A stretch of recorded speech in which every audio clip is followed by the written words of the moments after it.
آخره که ازت میپرسم سری یه وقت خونت گردن خودت حرف بزن. بهار میگه دهنم بکن حرف بزنم، دهنشو بکنیم حرف بزنه. راست میگه. بهار میگه دهنم باز کن حرف بزنم، چیکار کنیم؟ به نظرم باید دهنشو باز کنیم. راستشو بگو چرا به دوستم خیانت کردی؟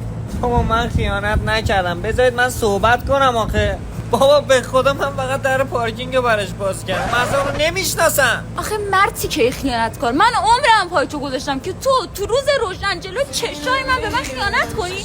چیم از اون دختری کمتر بود؟ چقدر خره. بیاید منو بکشید، بیاید.